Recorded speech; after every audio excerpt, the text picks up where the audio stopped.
आजकल के रिएक्टर्स में पानी ही कूलेंट का काम करता है और पानी ही मॉडरेटर का। अगर कूलेंट की मकदार कम होगी तो साथ ही मॉडरेटर भी कम होता जाएगा। ये एक नेगेटिव फीडबैक लूप बनेगा, यानी कि एक्सेलरेटर पर भी दबाव कम होता जाएगा। लेकिन इस केस में ग्रेफाइट मॉडरेटर के तौर पर यूज़ हो रहा है, तो जो ज़ीनॉन बना था वो भी रिएक्शन स्पीड अप होने से जल गया। तो ज़ीनॉन भी न्यूट्रॉन्स को ऑब्जॉर्ब करने के लिए नहीं बचा। कंट्रोल रॉड्स तो पहले ही बाहर निकाली जा चुकी थी। ये वो पॉइंट था जहां पर एक्सट्रीम पावर सर्ज हो गया। स्टीम बहुत ज़्यादा मिकदार में बनने लगी। जो कोर की लीड थी वो शेक करने लगी। तो वर्कर्स ने रियलाइज़ किया कि अब स्टॉप बटन दबाने की ज़रूरत है। 1:23 पर एमरजेंसी स्टॉप बटन दबाया गया। इस बटन को दबाने से कंट्रोल रॉड्स दोबारा इंसर्ट हो गई। वैसे तो आपको यही लग रहा होगा कि ये बड़ी ही लॉजिकल बात है कि गाड़ी अगर बहुत तेज़ी से जा रही है तो उसको स्लो डाउन करने के लिए या रोकने के लिए ब्रेक दबाने की ज़रूरत है। लेकिन इस रिएक्टर डिज़ाइन में एक फ्लॉ था। कंट्रोल रॉड्स के डिज़ाइन में एक बहुत बड़ी गलती थी। कंट्रोल रॉड्स दो हिस्सों से बनती है। एक हिस्सा कंट्रोल रॉड्स का बोरोन से बना है जो न्यूट्रॉन्स को ऑब्जॉर्ब करने की सलाहियत रखता है, रिएक्शन को स्लो डाउन करता है। दूसरा हिस्सा कंट्रोल रॉड्स की टिप ग्रेफाइट की बनी हुई थी। ग्रेफाइट मॉडरेटर का काम करता है, रिएक्शन को स्पीड अप करता है।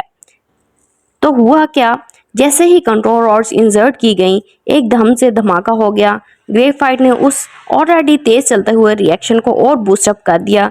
रिएक्टर की पावर जनरेशन 33,000 मेगावाट तक चली गई। पहला धमाका इमरजेंसी बटन दबाने के 6 से 7 सेकंड दबाने के बाद हुआ। धमाके की वजह से कोर मेल्ट होने लगा। इसके बाद एक और भी जोरदार धमाका हुआ और 1000 टन की लीड हवा में उड़ गई। रेडियो एक्टिव मटेरियल फजा में फैलने लगा।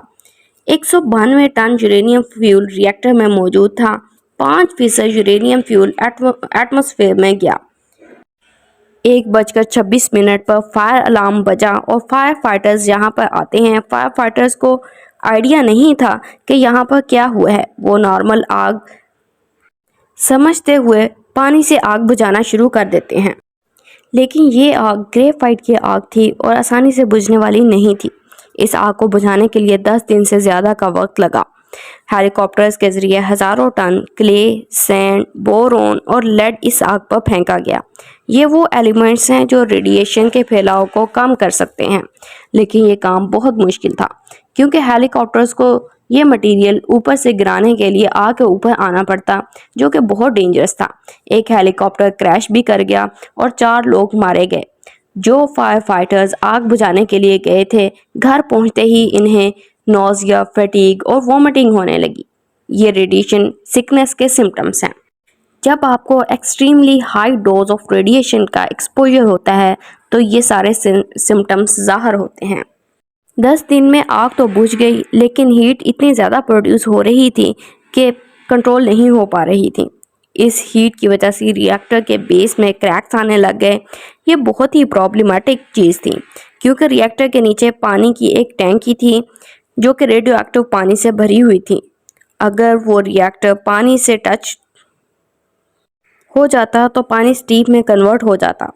इतने ज़्यादा हाई टेम्परेचर पर जब अचानक पानी स्टीम में बदलता है तो इसकी वजह से एक्सप्लोजन हो सकता था।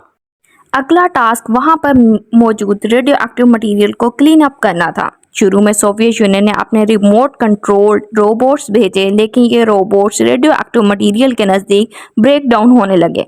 फिर हज़ारों लोगों को भेजा गया इसको क्लीन अप करने के लिए। इनको लिक्विडेटर्स कहा जाता है। जब ये डिज़ास्टर हुआ, सोवियत यूनियन ने इस मामले को कवर अप करने की बहुत कोशिश की, लेकिन ऐसा होना नामुमकिन था। रेडियो एक्टिव डस्ट स्वीडन तक पहुंच रहा था। स्वीडिश मॉनिटरिंग स्टेशन में ये डिटेक्ट किया गया कि लेवल ऑफ रेडियो एक्टिविटी गैर मामूली तौर पर हाई है। हवा की डायरेक्शन के एनालिसिस से अंदाज़ा हुआ कि इसका सोर्स कहाँ पर है। इसी वजह से सोवियत यूनियन को इस डिज़ास्टर की इंफॉर्मेशन को पब्लिक करना पड़ा। 28 अप्रैल को सोवियत यूनियन ने एडमिट किया कि यहाँ पर कोई न्यूक्लियर डिज़ास्टर हुआ है। 2 मई को इस न्यूक्लियर पावर प्लांट के चारों तरफ 30 किलोमीटर रेडियस को रिस्ट्रिक्टेड कर दिया गया और यहाँ पर गवर्नमेंट ऑफिशियल्स और साइंटिस्ट के अलावा कोई दाखिल नहीं हो सकता। इस पूरे रेडियो एक्टिव एरिया को कवर करने के लिए इसके ऊपर एक और स्ट्रक्चर बनाया गया जिसको सैक्रोफेगस कहा जाता है। नवंबर 1986 में ये कंप्लीट हुआ। कंक्रीट और मेटल का बना हुआ, लेकिन ये स्ट्रक्चर लॉन्ग टर्म प्लानिंग के तहत नहीं बनाया गया था। 28 साल बाद इसमें क्रैक्स आना शुरू हो गए। इसी वजह से साल 2010 में एक नया स्ट्रक्चर बनाना शुरू किया गया जो पहले वाले सैक्रोफेगस के ऊपर ही था। $3 बिलियन की लागत आई और करीब 9 साल बाद ये बनकर तैयार हुआ। कहा जाता है कि ये अगले 100 साल तक रिएक्टर को सील कर सकता है।